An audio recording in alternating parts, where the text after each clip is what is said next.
정부가 전공의 면허 정지를 일단 보류하겠다 밝혔지만 의정 간 대화 분위기가 조성될 수 있을지는 불투명합니다. 경상국립대 의대의 경우 의대 증원에 반발해 교수 260여 명 가운데 25명 정도가 사직서를 제출했고 그 수는 더 늘어날 것으로 보입니다. 정부의 지역대학 혁신사업인 글로컬 대학 사업의 2차 공모가 진행 중입니다. 전국에서 총 109개 대학이 신청을 마친 가운데 경남에서는 11개 대학이 통합과 연합을 내세우며 도전장을 냈습니다. 사과값이 치솟으면서 금사과로 불리고 있습니다. 지난해 과일 출하량이 대폭 줄면서 올해 과일값이 천정부지로 치솟은 것인데 지역 농가와 유통 상황은 어떤지 객원 기자와 짚어봅니다. 봄 나들이 계획이 많아지는 시기입니다. 하지만 자칫했다간 식중독에 걸리기도 쉬운 계절입니다. 노로바이러스 등 식중독의 주요 증상과 예방법을 알려드립니다. 무법자처럼 인도 위를 달리는 차량이 누리꾼 카메라에 포착됐습니다. 주변을 화사하게 물들이는 봄꽃들이 상춘객들의 마음을 설레게 합니다. 서부 경남 SNS 속 핫 이슈들 살펴봅니다. 시청자 여러분 안녕하십니까? SCS 뉴스인타임 시작합니다. 교육부와 보건복지부 장관이 진주 경상국립대를 방문했다는 소식 지난 뉴스인타임을 통해 전해드렸죠. 증원 발표 이후 의대 현장을 처음 방문한 자리였는데요. 정부가 전공의 면허 정지도 일단 보류하겠다고 밝히며 대화 분위기 조성에 나섰지만 순탄치는 않아 보입니다. 허준원 기자입니다.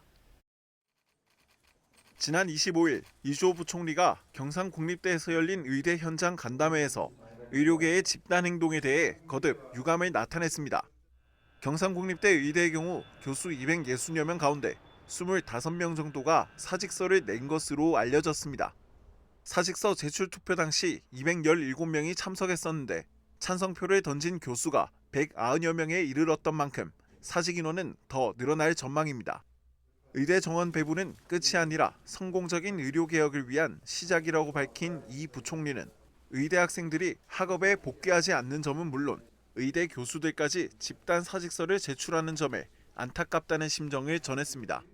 교수님들을 절실하게 필요로 하는 환자의 곁도 떠나서는 안 됩니다. 국민 생명과 건강을 보호하기 위해 최전선에 앞장서야 할 교수님들께서 사직서를 제출하신다면 매우 유감스러운 일이 아닐 수 없습니다. 의정 갈등이 정점에 이르렀다는 의견이 나오는 가운데 정부의 미복귀 전공의 면허 정지 처분은 일시적으로 보류됐습니다. 대통령실이 유연한 처리 방안을 모색해달라고 요청한 점이 영향을 미친 것으로 분석됩니다. 다만 구체적인 처분 계획에 관해서는 아직 결정된 게 없다고 선을 그었습니다. 처분 일정이 미뤄지거나 면허 정지 기간이 단축될 수는 있지만 집행 자체가 취소될지는 분명하지 않습니다. 그 유연한 처분은 현재 저희가 당하고 논의를 해가고 있습니다. 그래서 아직은 그것이 무엇인지에 대해서는 현재 결정된 것이 없기 때문에 말씀드리기가 좀 어렵고요. 뭐 예상하시는 것처럼 그 처분 시기, 처분의 그 기간 이런 것들이 뭐 검토 대상이 될 수 있을 것 같습니다. 당초 26일부터 면허 정지가 진행될 거란 예측과 달리 숨돌리기에 들어간 정부의 강경 대응. 극한 대치를 이어오던 정부와 의료계가 대화의 물꼬를 틀 수 있을지 주목됩니다. SCS 허준원입니다. 진주시가 비상진료체계에 들어간 경상국립대학교 병원에 재난관리기금 1억 원을 긴급 지원합니다. 진주시는 의사 집단 행동에 대응해 비상진료 중인 경상국립대 병원에 재난 및 안전관리 기본법에 따라 재난관리기금 지원을 집행한다고 밝혔습니다. 해당 기금은 병원의 중증 응급진료 기능 유지와 비상진료 체계 운영을 위해 활용될 계획입니다. 진주시가 우주항공사업 활성화와 공공기관 2차 이전에 대비해 부서별 추진사업 업무 보고회를 열었습니다. 25일 시청 시민홀에서 열린 이번 보고회에서는 34개 부서에서 신규 20개, 계속 60개 등 80개 사업의 추진 상황과 계획에 대해 보고했습니다. 논의된 건은 카이 회전익 비행센터와 AAV 실증센터, 진주 여객 자동차 터미널, 혁신도시 복합문화도서관을 비롯해 산업경제와 도시인프라, 정주 여건 개선 등 다양한 분야의 사업입니다. 진주시는 각 사업이 차질 없이 진행되도록 수시로 점검하고 공공기관 2차 이전에 대비해 대학과 연구기관, 기업과 업무 협력을 강화할 방침입니다. 공군 제3훈련 비행단이 3만 시간 무사고 비행을 기록했습니다. 26일 제3훈련 비행단은 사천에서 무사고 비행안전 시상식을 가졌습니다. 이와 함께 비행단 산하 236 비행교육대대는 10만 시간 무사고 비행을 달성해 표창을 받았습니다. 제3훈련 비행단은 공군 조종사의 요람으로 입문부터 고등 단계까지 비행 교육 과정을 운영하고 있습니다. 정부의 지역대학 혁신 사업인 글로컬 대학 사업. 올해 2차 공모에는 전국에서 총 109개 대학이 신청을 마쳤습니다. 경남에서는 11개 대학이 도전에 나서는데요. 통합 연합을 통한 공동 신청이 절반인 점이 눈에 띕니다. 보도에 김상엽 기자입니다. 인구 감소와 지방 소멸에 대응하기 위해 지방대학에 1,000억 원을 지원하는 사업인 글로컬 대학 30. 지난해에는 경남에서 경상국립대만 최종 선정되며 도내 6개 대학은 고배를 마셨습니다. 사업 2년 차인 올해 도내 대학들은 재도전에 나섰습니다. 교육부에 따르면 지난 22일 마감된 예비 지정 접수에 경남 도내에서는 총 11개 대학이 신청했습니다. 전국 단위로는 109개 대학이 신청했는데 특히 2곳 이상의 공동 신청이 70개교로 나타났습니다. 이는 지난해 본지정 10곳 가운데 4곳이 대학 통합을 전제로 선정됐다는 점이 영향을 끼친 것으로 보입니다. 다만 대학 통합은 그 과정에서 구성원과의 갈등과 같은 어려움이 존재하는 것이 사실. 이에 대학 간 연합은 통합의 어려움을 최소화하면서 시너지 효과를 가져올 수 있는 새로운 대안으로 주목받고 있습니다. 특히 올해 2기 공모부터는 연합대학도 글로컬 대학 신청이 가능해졌습니다. 이에 진주에 있는 연암공과대학교는 울산에 소재한 울산과학대와의 연합으로 글로컬 대학 예비 지정을 신청했습니다. 현대의 교육 계열사인 울산공업학원을 재단으로 두고 있는 전문대인 울산과학대와 LG 연암학원 산하의 전문대인 연암공과대학교.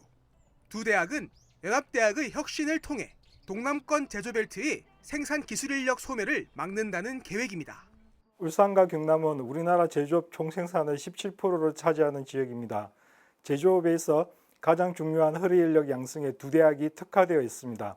두 대학은 공학 분야를 중심으로 하고 있으며 또한 대기업이 설립한 대학으로 R&D와 생산 기술 등의 기업 노하우를 학생 교육에 접목하고 있어 시너지 효과가 통합 관련 진통을 겪었던 경남의 도립대학 2곳도 이번 공모에는 힘을 합치기로 했습니다.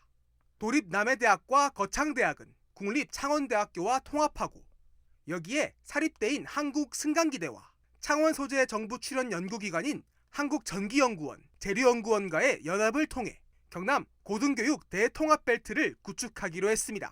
경남도는 올해 도내 2개 이상의 글로컬 대학 선정을 목표로 지원에 나서왔는데 최근 경남도를 방문한 교육부 장관에게 박완수 지사가 직접 도내 대학의 글로컬 대학 선정을 건의하기도 했습니다. 우리 경남의 지난해에 글로컬 대학을 경상대학교로 지정해 주셔서 감사하다는 말씀드리고요. 금년에도 글로컬 대학을 몇 개 대학이 신청했는데 우리 경남의 글로컬 대학 지정이 될 수 있도록. 교육부는 오는 4월 중 글로컬 대학 예비 지정 대학 15곳에서 20곳을 선정한다는 계획. 경남도는 오는 7월 본 지정을 위해 대학별 맞춤형 전담팀을 구성하는 등 전방위적인 지원에 나선다는 방침입니다. SCS 김상엽입니다. 지역 언론사 5개사가 공동으로 마련한 제22대 국회의원 선거 사천 남해아동 후보자 초청 토론회가 서경방송에서 개최됐습니다. 지역 유권자의 알 권리와 후보자의 자질 검증을 위해 마련된 이번 토론회는 더불어민주당 재윤경 후보와 국민의힘 서천호 후보, 무소속 최상화 후보가 참석한 가운데 열렸습니다. 새 후보는 사천 남해아동의 발전 공약 발표와 함께 상호 자질 검증을 위한 자율 토론을 진행했습니다. 이번 초청 토론회는 27일 오후 3시와 8시에 서경방송 지역 채널을 통해 방송됩니다.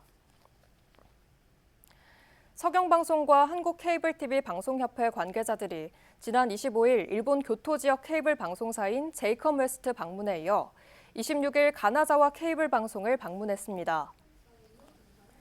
서경방송과 협회는 진주시의 일본 교류도시 케이블 방송사들을 잇따라 방문해 방송사 소재 도시 간 교류를 통한 지역 발전 방안을 제안하고 있습니다. 가나자와 케이블 방송을 방문한 자리에서 서경방송은 두 지역의 역사와 문화가 담긴 방송 프로그램 교환을 비롯해 관광상품 개발과 농특산물 커머스 방송 송출 등을 협의했습니다. 또 양지역의 전통음식 홍보와 스마트시티 인프라 구축 등 추가적인 협력 방안들을 제시했습니다.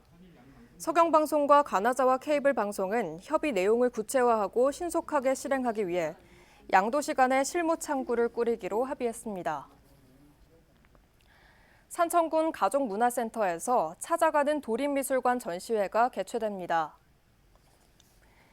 26일 시작된 이번 행사는 다음 달 14일까지 진행되며 14점의 경남 출신 예술인들의 작품을 관람할 수 있습니다. 또한 관람객들의 쉬운 작품 이해를 위해 안내글이 제공됩니다.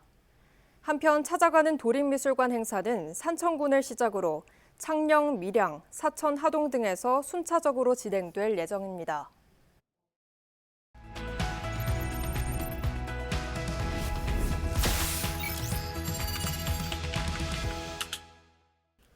금사과, 요즘 사과값이 치솟으면서 나오는 말이죠.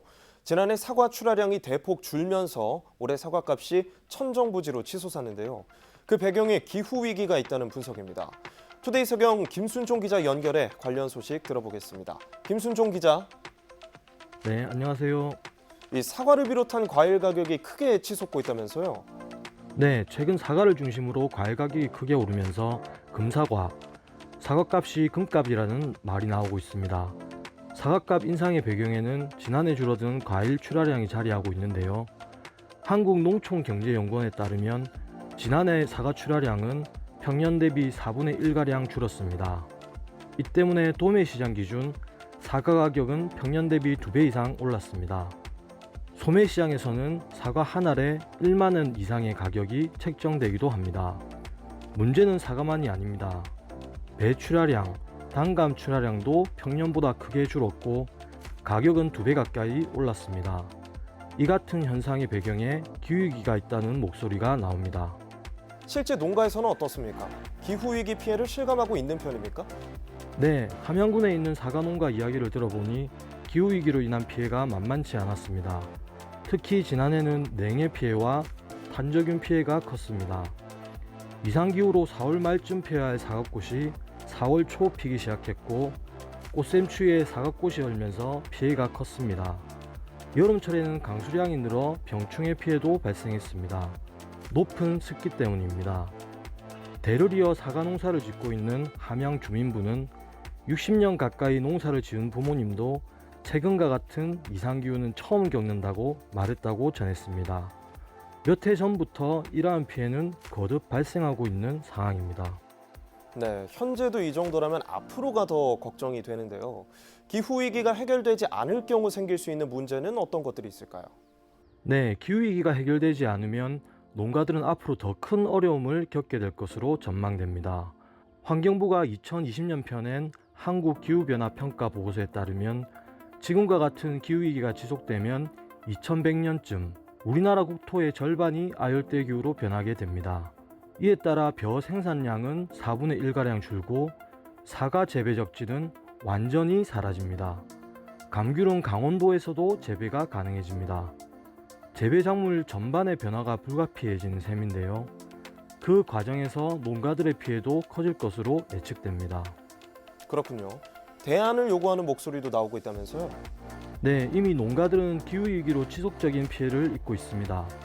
대부분의 농가는 재배보험에 의지해 피해 보상을 받고 있지만 정부의 장기적, 근본적 대책이 필요하다는 목소리가 나옵니다. 결국은 기후위기에 전향적으로 대응해야 한다는 겁니다. 진주환경운동연합은 기후위기를 체감케 하는 사례 가운데 하나가 농가 피해라며 기후대응기금을 조성해 피해 농가를 지원하고 장기적으로는 추작물 변화를 검토해야 한다고 했습니다. 무엇보다 기후위기를 둔 정부의 전향적 대응책이 마련돼야 한다고 목소리를 높였습니다. 네, 김순종 기자 잘 들었습니다. 네, 고맙습니다. 기후위기로 우리 삶 전반이 변화하고 있습니다. 농가 피해를 해결하려면 제대로 된 대책이 마련돼야 할 텐데요. 정부의 근본적 대책을 기대해 보겠습니다. 서부경남 지피지기였습니다.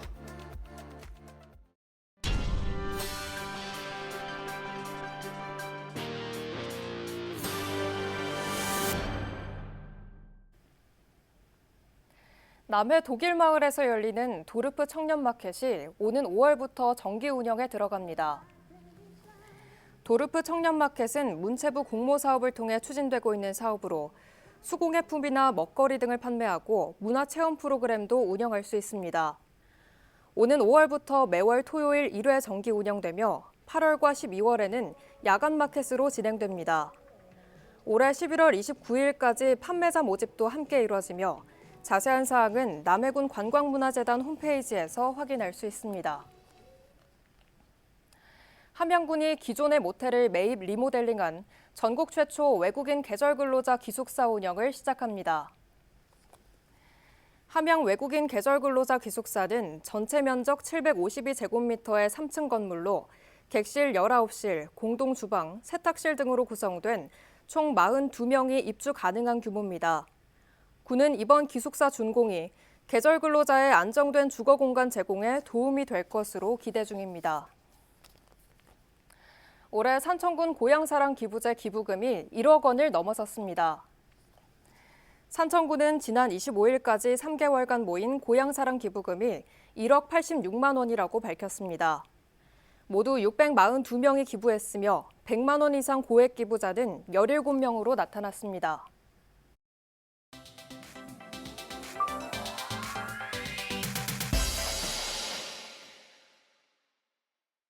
진주시 한 커뮤니티에 올라온 영상입니다. 촬영자와 반대편에서 같은 방향으로 달리고 있는 차량. 자세히 보니 사람들이 다니는 보행도로인데요. 주약동 인근에서 아찔한 주행을 펼치는 차량을 발견한 글쓴이 절대 저렇게 운전해서는 안 된다며 경고의 말을 덧붙였는데요. 큰 사고로 이어질 수 있는 행동이라며 운전자를 이해할 수 없다는 누리꾼들의 비판이 줄을 이었습니다. 남해로 가기 위해 중간다리인 삼천포 대교로 향하던 운전자. 창선 늑도가 적힌 방향으로 황급히 차선을 옮기는데요. 남해군 한 커뮤니티에 영상을 공유한 글쓴이 도로에 남해 방면이라는 표시가 없어 남해 군민임에도 헷갈리는 경우가 많다며 아쉬움을 표했는데요. 외지에서 온 사람들이 창선 늑도가 남해로 향하는 길이라고 생각하지 못할 것 같다는 말도 덧붙였습니다. 공감하는 누리꾼의 댓글이 줄을 이은 가운데 양보차로와 겹쳐 있어 뒤늦게 길을 알아채고 무리하게 진입하다 사고가 날 가능성이 크다며 도로 자체의 문제를 지적하는 사람도 있었습니다. 아직 겨울잠을 자고 있는 나무 아래 핀 노란 꽃, 주변을 화사하게 물들이며 봄의 시작을 알리는데요. 흐리고 비오는 날이 많아 예정보다 늦어지고 있는 벚꽃 개화 시기에 벚꽃 없는 벚꽃 축제도 이어지고 있는 가운데 다른 꽃으로 마음을 달래는 글쓴이도 있었습니다. 진주의 한 커뮤니티에는 진해 군항제 대신 월화산 숲속의 진주를 방문해 예쁜 수선화를 봤다는 글과 사진이 올라왔는데요. 누리꾼들은 수선화도 너무 예쁜 것 같다며 다음 주부터는 벚꽃도 볼 수 있지 않겠냐는 기대감을 드러냈습니다. 오늘의 SNS 김현준입니다. 진주시와 국토안전관리원이 26일 도로기반시설 첨단관리기술 개발의 실증 시범 사업을 위한 업무 협약을 체결했습니다. 해당 사업은 지난해 발생했던 성남시 정자교 붕괴 사고와 같은 노후시설 관리부실 문제를 방지하기 위해 추진하고 있는 국가 R&D 사업으로 국토안전관리원이 주관해 자동화, 무인화 점검 진단과 신속 정밀 보수 보강에 나서고 있습니다. 지난해 시범사업 대상지에 응모한 진주시는 11월 중소도시 모델로 최종 선정됐습니다. 진주시는 이번 업무 협약을 통해 지역 교량과 터널, 옹벽 등 20여 개 도로시설물에 국토안전관리원의 첨단 기술을 활용하기로 했습니다. 함양군, 산청군 등 경남의 7개 지자체와 낙동강유역 환경청, 한국수자원공사가 안전하고 깨끗한 수돗물 공급을 위한 업무 협약을 맺었습니다. 협약 체결 기관들은 26일 상수도 시설 운영 전문성 향상과 수도 사고 대응 체계 고도화를 위한 상수도 운영 지원 협의회를 발족하고 상수도 시설 운영 협력 강화 협약을 체결했습니다. 이번 협약으로 낙동강유역 환경청과 한국수자원공사는 지자체를 대상으로 수도 사고 대응에 관한 업무 편람을 제공 교육하고 정수장 교차 방문 등을 진행할 예정입니다. 아울러 수도 사고 발생 시 위기 대응 기반 공동 활용 등으로 사고 대응 능력을 높여나갈 계획입니다. 날씨가 따뜻해지면서 나들이 계획 세우시는 분들 많으실 텐데요. 야외에서 소중한 분들과 맛있는 음식을 즐기는 것만큼이나 봄철 식중독 예방에도 신경을 쓰셔야겠습니다. 노로바이러스 등 식중독의 주요 증상과 예방법을 하중 기자가 정리했습니다. 한낮 기온 15도 안팎의 비교적 포근한 날씨가 이어지고 있는 요즘, 사람들의 바깥 활동만큼이나 느는 것이 있습니다. 다름 아닌 봄철 불청객 식중독균 번식입니다. 봄철 식중독균으로는 노로바이러스와 페류독소, 퍼프린젠스가 대표적이며 두통과 발열, 복통, 설사, 근육통 등의 증상을 유발합니다. 먼저 노로바이러스는 생굴 등 식품을 매개로 감염되거나 많은 사람들이 함께 사용하는 공용 물품, 시설을 통해 전파됩니다. 또 봄엔 수온 상승으로 페류독소도 기승을 부리곤 하는데 심할 땐 근육마비나 호흡곤란 등을 일으킬 수 있어 조개류나 멍게, 미더덕 등 해산물 섭취에 주의가 필요합니다. 마찬가지로 식중독균 중 하나인 퍼프린젠스는 음식을 실온 보관할 때 균이 증식하기가 쉬워 집단 식중독 발생 위험을 높이는 주 요인으로 꼽힙니다. 이 가운데 노로바이러스의 경우 최근 5년간 평균치로 따졌을 때 주로 12월과 1월에 발생했지만 환자 수는 오히려 3월에 가장 많았던 걸로 나타났습니다. 각종 야외 활동과 개학 등으로 대량 조리가 증가하는 봄철, 손 씻기와 소독, 음식물 보관 등에 더욱 주의가 요구되는 이유입니다. 공용 물품이나 구토물을 철저히 소독하셔야 합니다. 특히 화장실에서 용변 후에 변기 뚜껑을 꼭 닫고 물을 내려야 되고, 구토나 설사 증상 발생 시에는 조리하지 않기 등의 수칙을 잘 준수해서 날씨가 따뜻해지면서 덩달아 높아진 식중독 발생 위험, 위생수칙 준수와 식중독균 확산 방지에 적극적인 동참이 필요합니다. SCS 하주입니다. 지난 19일 개관식을 가졌던 경남과학교육원의 이동과학관 아라보카가 본격 운영에 들어갔습니다. 경남교육청 과학교육원의 아라보카는 26일 함양군을 방문해 유림초등학교와 수동중학교 학생을 대상으로 이동과학관을 운영했다고 밝혔습니다. 한편 이동과학관 아라보카는 오는 12월까지 총 44회를 운영해 49개 교에서 1,946명의 학생이 참여할 예정입니다. 사천시가 2024 경남 관광박람회에서 최우수상을 수상했습니다. 사천시는 지난 21일부터 23일까지 3일간 창원 컨벤션센터에서 열린 박람회에서 홍보 영상과 관광 패키지 상품 등을 통해 관광 홍보를 펼쳤습니다. 경남도는 담당 공무원을 대상으로 경남 관광상품 개발 어워즈를 진행한 결과 사천시 김택기 주무관을 최우수로 선정했습니다.